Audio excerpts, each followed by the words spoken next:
Kalau teman-teman banyak yang bingung mengenai XML untuk faktur pajak di Gunggung.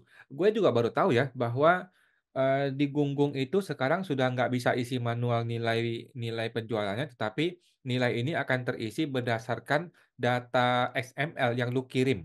Jadi data XML yang lu kirim, nanti total penjualan di situlah yang akan terinput menjadi data penjualan di Kortex kita ya.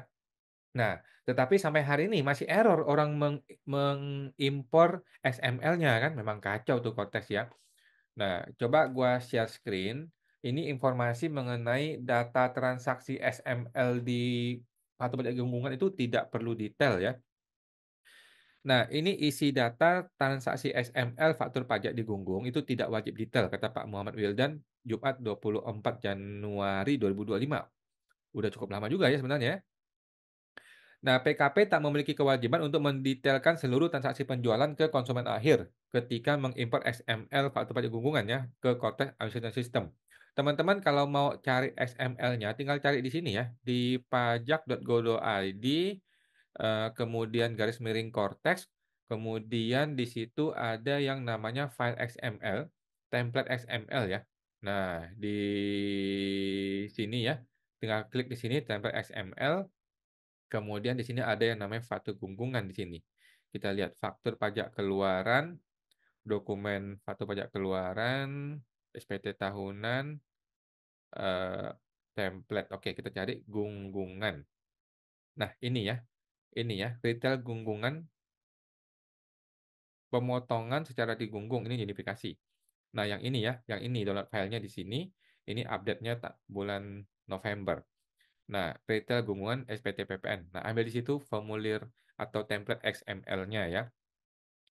Penyuluh pajak media dari Pak Angga mencontohkan dalam hal PKP memiliki 3 juta transaksi. Contohnya ini Indomaret lah, Alfamart lah gitu ya, kepada konsumen akhir dalam 1 hari ya, dan tidak memiliki sumber daya untuk memerinci transaksi, maka PKP bisa mencantumkan transaksi secara kumulatif dalam satu row saja ya.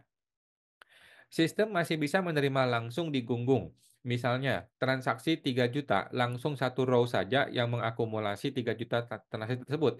Itu masih bisa katanya ya, dalam webinar penerapan aturan PPN mulai Januari yang diselenggarakan oleh P3KPI. Meskipun faktur pajak digunggung tetap bisa dibuat dengan mencantumkan transaksi penjualan kumulatif, Angga menghimbau PKP untuk tetap menyiapkan detail dari keseluruhan transaksi tersebut dalam hal dibutuhkan di kemudian hari. Lah, gimana Pak Angga? Jadi boleh apa enggak? Kalau mau digunggung sekaligus satu row mewakili 1 bulan, siapkan kertas kerja tersendiri untuk membuktikan bahwa angka itu adalah kumulatif dari transaksi tersebut. Jadi, lu mesti menyiapkan XML yang isi 1 baris doang, dan lu juga mesti menyiapkan data rincian dari 1 baris itu isinya apa aja. Sama aja bohong dong Pak Angga, buat apa? Ngapain kalau itu langsung aja XML-nya dirinci. Pak Angga ini. Dalam hal PKP mampu mendetailkan seluruh transaksi penjualan ke konsumen akhir, transaksi dimaksud perlu didetailkan guna meminimalisasi potensi terjadinya perbedaan persepsi antara petugas pajak dan wajib pajak. Ya kalau gitu langsung aja Pak, di XML-nya dirinci, nggak usah kasih. Kalau memungkinkan diperinci per transaksi, ini lebih bagus. Kalau tidak memungkinkan, sistem masih bisa menerima secara bulk. Salah nih, salah, mohon maaf ya. Sebagai informasi, faktur pajak digunggung atas eceran adalah faktur pajak yang dibuat oleh PKP pedagang eceran, yakni PKP yang seluruh atau sebagian penyerahannya adalah kepada konsumen akhir. Konsumen akhir adalah pembeli yang mengkonsumsi barang BKP atau JKP secara langsung dan tidak menggunakan itu untuk dijual kembali ya. Untuk diperhatikan, PKP pedagang eceran tidak ditentukan berdasarkan KLU, tetapi berdasarkan transaksi penyerahan yang sebenarnya. Jadi, walaupun KLU-nya adalah pedagang besar, tetapi dia tetap boleh menggunggung. Karena yang pajak mau lihat adalah kondisi sebenarnya, bukan KLU ya teman-teman ya. Banyak orang terjebak nih, banyak AR atau oknum lah ya, yang menjebak wajib pajak. Oh, lu bukan KLU pedagang eceran nih, lu nggak boleh gunggung. Itu salah teman-teman ya. Walaupun apapun KLU-nya Anda, tetap lu boleh menggunakan faktur pajak digunggung apabila memang lu realnya menjual kepada end user, gitu ya.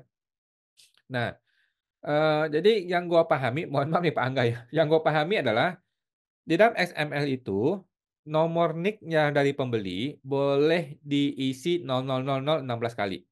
Nama pembelinya itu boleh dikosongin, atau lu mau isi user atau Pak Bagus, Pak Budi, atau apa gitu lah ya. Nah, boleh dikosongin juga, tetapi rincian data barang itu tidak boleh dikosongin, itu harus dirinci, oke. Jadi kalau lu jual 100 item dalam satu satu kali penjualan, ada 100 baris. Kalau satu hari ada 1000 item 1000 penjualan, mampus lu ya. Tetapi kita masih paham mindset-nya Cortex. Nah, ini banyak orang nggak paham ya. Apa sih mindset-nya Cortex? Mindset-nya Cortex itu mau nangkap orang-orang berdasarkan inventory monitoring. Jadi Cortex itu mau memonitor inventory-nya lu itu belinya apa, jualnya apa. Kalau di Gunggung lu totalin semua, Cortex kehilangan data, betul nggak? Kalau Cortex kehilangan data, dipanggil tuh, dipanggil kasih surat, minta data detailnya, data rinciannya. Kalau lu nggak punya data rinciannya, dikenain 1%, dianggap pada cacat gitu kan. Kalau lu punya detailnya, ya mending langsung dari awal lu XML dikasih detail rincian. Gitu teman-teman ya. Jadi sesimpel itu. Jadi solusi apa buat teman-teman yang punya transaksi besar ya? Solusi gampang, gunakanlah, eee, accounting software yang mainstream seperti Accurate ID, Journal ID, mungkin Zahir, B-Accounting dan sebagainya, yang mana mereka itu sudah mengadaptasi diri mereka supaya dia bisa mengekspor menjadi file XML untuk penjualan-penjualan mereka, termasuk faktur pajak biasa maupun faktur pajak gunggungan. Gitu teman-teman, sesimpel itu ya teman-teman ya.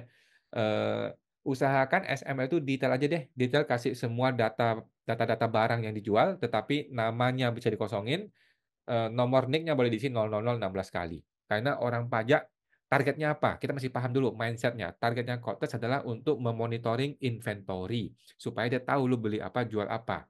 Nah, dengan monitoring inventory itu, ketika terjadi pemeriksaan, mereka punya senjata lagi untuk menghantam wajib pajak gitu ya. Tetapi kalau data lu sudah real ya bagus ya, itu malah membantu teman-teman ya. Nah, cuman kalau data yang berantakan, orang yang nggak ngerti, mampuslah di situ ya, akan terjadi pemerasan, terselubung, mungkin di tahun 2027 nanti kita nantikan ya. Masalah XML gunggungan akan jadi masalah besar kalau Anda tidak serius untuk menangani ini ya. Oke teman-teman, sampai jumpa, semoga terbantu.